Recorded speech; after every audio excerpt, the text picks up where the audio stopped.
सुंदर सुंदर दिए ले लो। मैडम दिए ले लो, बहुत ही अच्छे मैडम। नहीं भैया रहने दो, नहीं चाहिए, अब ये ओल्ड फैशन हो गए हैं। मैंने इलेक्ट्रॉनिक दिए खरीदे हैं इस बार दिवाली के लिए। ये कहानी है गरीब नंदू की। नंदू एक कुम्हार था। कुम्हारी का काम उसका पुश्तैनी था। उसका परिवार कई पीढ़ियों से यही काम करता आ रहा था। नंदू ने भी बचपन से ही हाथों में किताबों और कलम की जगह मिट्टी ही पकड़ी थी।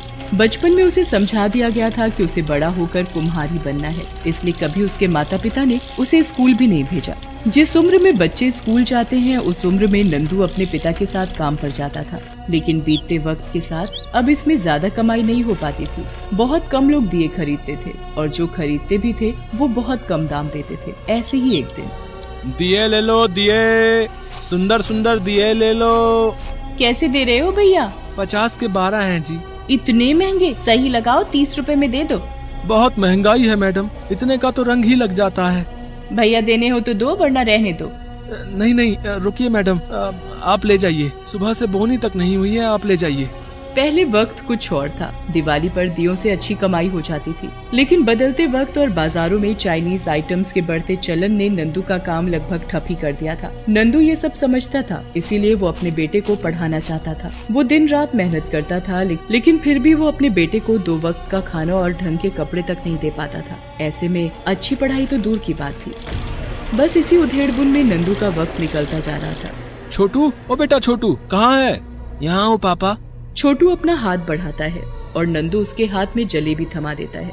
छोटू को जलेबी बहुत पसंद थी, इसलिए जिस दिन भी नंदू की कमाई ठीक ठाक होती वो काम से आते वक्त उसके लिए जलेबी लेकर आता था। और छोटू भी जलेबी खाकर ऐसे खुश होता जैसे उसे दुनिया की सारी दौलत मिल गई हो। दिवाली का त्योहार आने वाला था और नंदू अच्छी कमाई की उम्मीद में खूब सारे दिए बनाने में लगा था। एक दिन नंदू पड़ोसी दुकान वाले से, भैया बाजार में भीड़ तो है, लेकिन कोई दिए लेने क्यों नहीं आ रहा?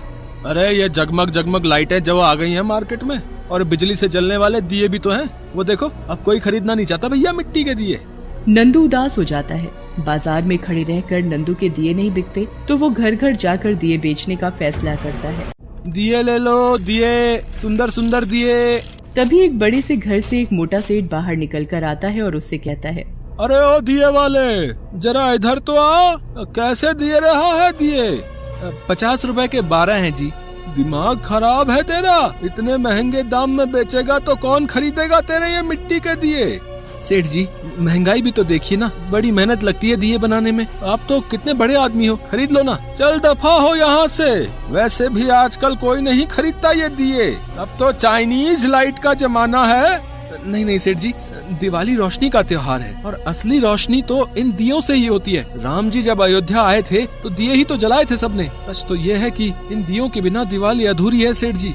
मुझे ज्यादा ज्ञान मत दे, अपना कबाड़ उठा और चलता बन। इतने में तो मैं लाइट ले आऊंगा, न तेल का झंझट न बत्ती का। सेठ की बातें नंदू को बहुत बुरी लगती हैं, लेकिन वो कहता भी तो क्या। कहीं न कहीं सेठ की बात सच भी थी। लोग अब दिए खरीदना ही नहीं चाहते थे। तभी नंदू को याद आता है कि छोटू को स्कूल से लाने का वक्त हो गया है। नंदू फटाफट अपनी साइकिल छोटू के स्कूल की तरफ मोड़ देता है। क्या पापा, 15 मिनट से खड़ा हूँ, इतनी देर क्यों लगा दी? माफ कर दे बेटा, आगे से ऐसा नहीं होगा। नंदू छोटू को साइकिल पर बिठाकर घर की तरफ चल पड़ता है। तभी रास्ते में एक पटाखों की दुकान पर छोटू की नजर टिक जाती है। वो नंदू से कहता है, पापा साइकिल थोड़ा धीरे करो। नंदू साइकिल रोक लेता है। छोटू दुकान में रखी पटाखे वाली बड़ी सी पिस्तौल को बड़े ध्यान से देखने लगता है। फिर नंदू उससे पूछता है, क्या हुआ बेटा? कुछ नहीं पापा, चलो घर चलो। छोटू जानता था कि उसके पापा उसे वो बंदूक नहीं दिला पाएंगे। वो नंदू को दुखी नहीं करना चाहता था, इसलिए वो चुप ही रहा। लेकिन नंदू सब समझ जाता है और मन ही मन छोटू के लिए उस पिस्तौल को खरीदने का मन बना लेता है। उसकी लाख कोशिशों के बावजूद भी उसके दिए नहीं बिकते। एक दिन छोटू नंदू से, क्या हुआ पापा, आजकल आप मेरे लिए जलेबी भी नहीं लाते? नंदू छोटू को अपनी परेशानी बताता है। फिर छोटू उसे दिलासा देते हुए कहता है, कोई बात नहीं पापा, मैं हूँ ना, चलो हम मिलकर इतने सुंदर दिए बनाएंगे कि उनके आगे ये जगमग लाइटें कोई भी नहीं खरीदेगा। आपको पता है पापा, आजकल इंटरनेट पर पुरानी हो चुकी चीजों को नए तरीकों से बनाना सिखाते हैं, जिससे लोग उन्हें बहुत पसंद करने लगते हैं। मैंने अपने दोस्त के पापा के मोबाइल पर देखा था एक दिन, दियों को सजाने के बहुत अच्छे अच्छे तरीके। छोटू नए तरह के कई दियों के डिजाइन कागज पर बनाकर नंदू को दिखाता है। नंदू को वो सब बहुत अच्छे लगते हैं। फिर वो हूबहू वैसे ही डिजाइन के दिए मिट्टी से बनाता है और उन्हें खूब अच्छे से सजाता भी है। अब नंदू के दिए बहुत खास थे। वो मिट्टी के ही थे पर देखने में बिल्कुल अलग थे। लोगों को वो दिए पसंद आने लगे और धीरे धीरे नंदू के दिए बिकने भी लगे। पूरे गाँव में इतने सुंदर दिए लोगों ने पहली बार देखे थे। छोटू हर रोज नए नए डिजाइन कागज पर बनाता और नंदू हूबहू वैसे ही मिट्टी के दिए बनाकर बेचने लगा। धीरे धीरे नंदू के डिजाइनर दिए खूब मशहूर होने लगे और खूब बिकने लगे। फिर एक दिन एक अमीर सेठ बाजार में आता है और एक दुकान वाले से पूछता है, अरे भैया, वो नंदू दिए वाला कहाँ बैठता है? अरे वही जो डिजाइनर दिए बनाता है। अब सेठ जी, यहाँ से सीधे जाइए। सेठ नंदू को देखते ही पहचान लेता है, क्योंकि ये वही सेठ था जिसने कुछ दिन पहले नंदू की बेइज्जती की थी। अरे तू यहाँ काम करता है? जा अपने मालिक नंदू को बुला कर ला। मैं ही नंदू हूँ सेठ जी। तू ही नंदू है क्या, जो डिजाइनर बनाता है? हाँ सेठ जी, मैं ही हूँ। नंदू, मुझे माफ कर दे, मैंने तेरी कला का अपमान किया। मुझे नहीं पता था कि तू इतना अच्छा कारीगर है। कोई बात नहीं सेठ जी। अच्छा ये बताइए, आज तो दिए खरीदेंगे ना? हाँ, मैं उन्हें खरीदने ही तो आया हूँ। बड़ा नाम सुना है तुम्हारा। एक बात बताओ, यहाँ फुटपाथ पर दिए बेचने से अच्छा क्या तुम मेरे लिए दिए बनाओगे? उन्हें अच्छे दामों पर बिकवाने की जिम्मेदारी मेरी। आप सच कह रहे हैं सेठ जी? जरूर बनाऊंगा मैं। सेठ नंदू को कुछ एडवांस पैसे देकर वहाँ से चला जाता है। नंदू बहुत खुश था। वो सबसे पहले जाकर अपने बेटे छोटू के लिए वो पटाखे वाली पिस्तौल खरीद लेता है। फिर अपने साथ खूब सारी जलेबी लेकर घर पहुँचता है। छोटू जल्दी आ बेटा, देख मैं तेरे लिए क्या लाया हूँ। क्या लाए हो पापा? यही चाहिए थे ना तुझे। आपको कैसे पता चला पापा? पापा हूँ तेरा, पता कैसे नहीं चलता। छोटू खुश होकर नंदू के गले लग जाता है। फिर नंदू छोटू को सेठ के लिए काम करने के बारे में बताता है। छोटू भी नए नए डिजाइन तैयार करने में लग जाता है। नंदू मन लगाकर सेठ के लिए खूब सुंदर सुंदर दिए बनाता है, जो खूब बिकते भी हैं। नंदू के दियों की वजह से सेठ को भी खूब मुनाफा होता है और वो भी नंदू को उसके काम के लिए अच्छे पैसे देता है। जल्दी ही दिवाली का दिन भी आ जाता है। इस बार नंदू की दिवाली काफी खास थी। वो अपने पूरे घर को अपने डिजाइनर दियों से सजाता है। फिर सेठ के घर को भी सजाता है और उससे कहता है, सेठ जी देखिए ना, इन दियों की रोशनी में जो बात है वो बिजली की लाइटों में कहाँ। सही कह रहे हो नंदू, ये दिवाली वाकई खास है। तुमने अपने हुनर से मेरे गुरूर को खत्म किया है। यही तो बुराई पर अच्छाई की जीत है। मुझे मेरे बर्ताव पर आज भी पछतावा है। मैं तुम्हारे लिए कुछ और भी करना चाहता हूँ नंदू। जी सेठ जी, नहीं, आप मेरे काम के मुझे अच्छे पैसे दे रहे हैं, इतना ही काफी है मेरे लिए। नहीं नंदू, तुम और तुम्हारा बेटा कमाल के हो। मैं एक नया बिजनेस शुरू करने की सोच रहा हूँ, दियों के साथ मिट्टी के डिजाइनर बर्तनों और सजावट के सामान का। तो क्या तुम उस बिजनेस में भी मेरी मदद करोगे? लेकिन इस बार कारीगर बन के नहीं, बल्कि मेरे पार्टनर बनकर। जी क्या? लेकिन मैं कैसे सेठ जी? तुम कर पाओगे नंदू, मुझे तुम पर और छोटू पर पूरा भरोसा है। नंदू सेठ के बिजनेस में उसका पार्टनर बन जाता है। उसकी कमाई बहुत अच्छी होने लगती है और वो छोटू को खूब पढ़ाता है। छोटू बड़ा होकर ऑनलाइन मार्केट की मदद से नंदू के सामान को ज्यादा से ज्यादा लोगों तक पहुंचाता है। जल्दी ही नंदू का भी नाम शहर के बड़े व्यापारियों में शामिल हो जाता है। नंदू क्योंकि एक कुम्हार परिवार से था, तो वो उनकी मुश्किलें भी अच्छे से जानता था। वो कुम्हारों के लिए एक संस्था की नींव रखता है, जिसमें उन्हें नए तरीके से काम करने की ट्रेनिंग दी जाने लगी। अब नंदू अपनी दरियादिली के लिए भी मशहूर हो गया था। फिर उसने अपने दियों से लोगों के घरों को और समाज सेवा से कई गरीब कुम्हारों के घरों को जो रोशन कर दिया था। दिवाली का त्योहार आने वाला था। हर तरफ रौनक थी, लेकिन इस रौनक के बीच एक जगह ऐसी भी थी जहां एकदम सन्नाटा था। किसी भी चेहरे पर खुशी नहीं थी। दिवाली की रोशनी इस जगह तक पहुंच नहीं पा रही थी। ये था शहर का पुराना अनाथालय। छोटे बड़े हर उम्र के बच्चे थे वहां। कहने को तो सब एक दूसरे के साथ थे, मगर फिर भी इनका कोई नहीं था। शहर के बड़े कारोबारी काशीलाल ने कई साल पहले इस अनाथालय की नींव रखी थी, लेकिन उनके देहांत के बाद से ये अनाथालय खुद अनाथ हो गया। काशीलाल के बेटों ने कभी इस अनाथालय की सुध नहीं ली, जिस वजह से यहाँ के बच्चों का जीवन बहुत मुश्किल हो गया था। सारा स्टाफ बहुत पहले ही बच्चों को उनके हाल पर छोड़कर जा चुका था। अनाथालय के सारे बच्चों में सबसे बड़ा राजू था। जो एक ढाबे पर काम करने लगा था और किसी तरह सब कुछ संभाल रहा था। वो अक्सर ढाबे का बचा हुआ खाना अनाथालय के बच्चों के लिए ले आता था और काम करके उसे जो भी पैसे मिलते थे उन्हें भी वो सारे बच्चों पर खर्च करता था। अरे चंदू, यहाँ क्यों बैठा है? और ये क्या, तू रो रहा है? क्या हुआ तुझे? भैया, मुझे माँ की याद आ रही है और बाबा की भी। माँ होती तो कभी मुझे भूखा नहीं रहने देती। देखो ना, बाहर वो बच्चा कितने मजे से जलेबी खा रहा है। मुझे भी खानी है जलेबी।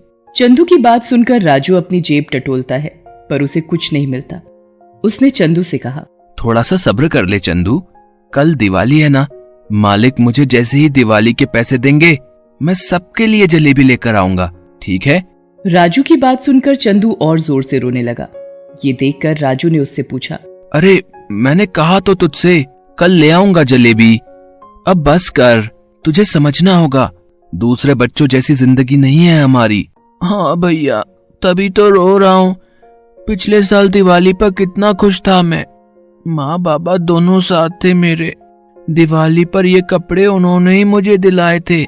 कितना अच्छा होता ना अगर उस दिन उस ट्रक के नीचे माँ बाबा के साथ मैं भी आ जाता। मुझे ऐसे उनके बिना तो नहीं रहना पड़ता। ऐसे मत बोल चंदू, मैं हूं ना, भगवान ने चाहा तो हम भी दिवाली जरूर मनाएंगे। तू दिवाली पर जलेबी जरूर खाएगा, ये वादा है मेरा तुझसे। इतना कहकर राजू चंदू को गले से लगा लेता है। ये कहानी अकेले चंदू की नहीं थी, बल्कि उस अनाथालय में रहने वाला हर बच्चा इसी दर्द को झेल रहा था। एक तो अपनों से बिछड़ जाने का गम, ऊपर से भूख और गरीबी की मार से बच्चे बेहाल थे। ऐसे में सिर्फ राजू ही था जो इन बेसहारा बच्चों का सहारा था। हालांकि राजू खुद सिर्फ 12 साल का था और उसने भी अपने माता पिता को बहुत छोटी उम्र में खो दिया था, लेकिन इतने सालों में उसने खुद को संभालना सीख लिया था।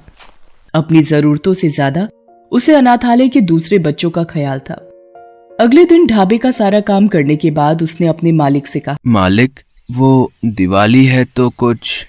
राजू की बात सुनकर ढाबे के मालिक ने उसके हाथ में 10 रुपए का नोट रख दिया और वापस अपने काम में लग गया। राजू 10 रुपए देखकर उदास हो गया। वो चुपचाप वहां से चला गया। राजू को उम्मीद थी कि उसका मालिक उसे इतने पैसे तो दे ही देगा जिससे अनाथालय के बच्चे दिवाली मना सकेंगे, लेकिन उसकी ये उम्मीद बुरी तरह टूट गई थी। वो बहुत उदास था, फिर भी ढाबे के काम में लगा था। वो एक ग्राहक के लिए खाना लेकर जा रहा था, तभी अचानक उसका पैर फिसल गया और वो बहुत जोर से गिर पड़ा। सारा खाना भी जमीन पर गिर गया।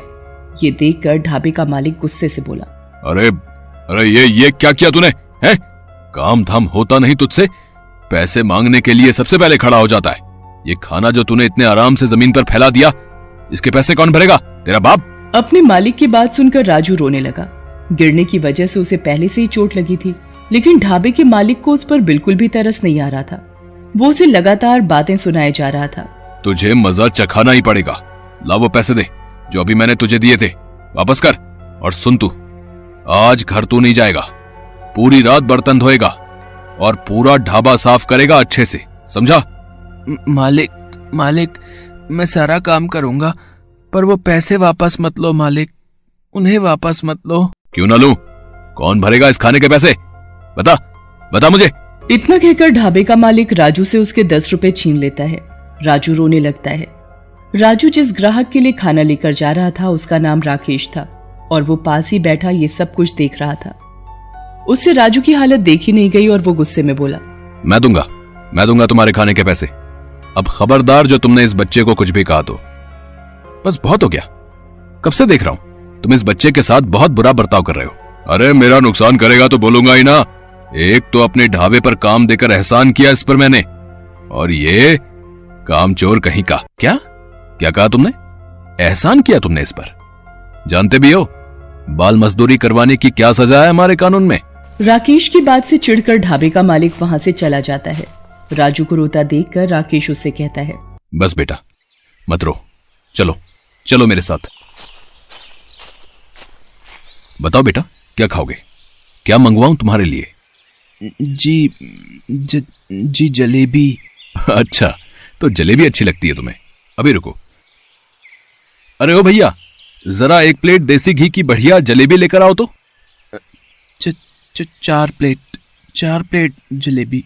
राजू की बात सुनकर राकेश चौंक जाता है, पर वो राजू से कुछ नहीं कहता और उसके लिए 4 प्लेट जलेबी मंगवा लेता है। राजू उसमें से कुछ भी नहीं खाता, बल्कि सारी जलेबियां बांधकर अपने साथ ले लेता है और राकेश के सामने एक बार फिर हाथ जोड़ते हुए कहता है, बहुत बहुत शुक्रिया आपका, भगवान आपका भला करे। राजू के चेहरे पर उसका दर्द साफ झलक रहा था। राकेश की उससे कुछ भी पूछने की हिम्मत ही नहीं हुई। राजू वहां से जाने लगता है और जाते हुए ढाबे के मालिक से हाथ जोड़कर कहता है, मालिक माफ कर दो, गलती हो गई मुझसे, आगे से ऐसा कभी नहीं होगा। हाँ हाँ ठीक है, अब ज्यादा ड्रामा मत कर मेरे सामने, कल आ जाना टाइम पर, ठीक है। राजू सिर झुकाकर वहां से जाने लगता है। राकेश तुरंत सारा बिल चुकाता है और राजू का पीछा करने लगता है। वो जानना चाहता था कि इतनी सारी जलेबियों का आखिर राजू क्या करने वाला था। कुछ ही देर में राजू अनाथालय पहुंच गया। वहां पहुंचकर उसने सारे बच्चों को आवाज लगाई, कहाँ हो सारे, जल्दी आओ। ओ चंदू, देख मैं क्या लाया हूँ, जल्दी से लेकर आओ सबको। राजू की आवाज सुनकर सारे बच्चे वहां आ जाते हैं। चंदू राजू से पूछता है, क्या है भैया, क्या लाए हो, जल्दी बताओ ना। मैंने वादा किया था ना तुझसे कि दिवाली पर तू जलेबी जरूर खाएगा। ये देख, मैं सबके लिए जलेबी लाया हूँ।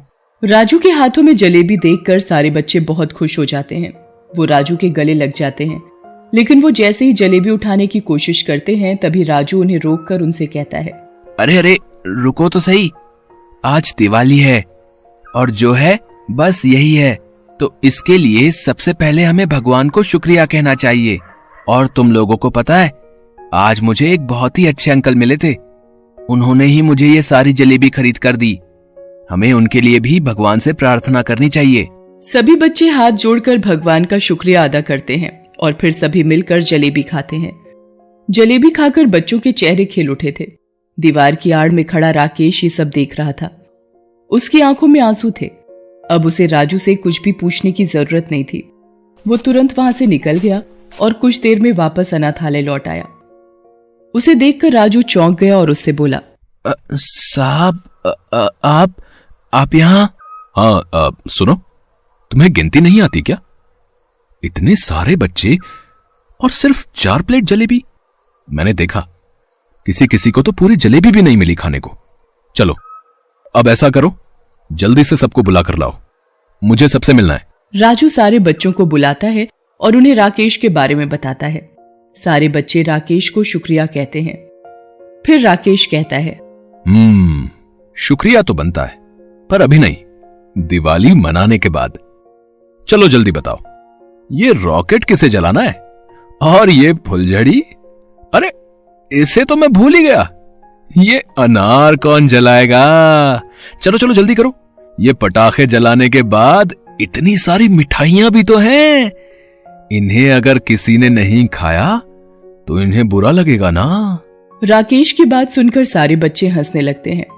राकेश सारे बच्चों के साथ मिलकर पटाखे जलाता है और फिर सबको मिठाइयां भी देता है।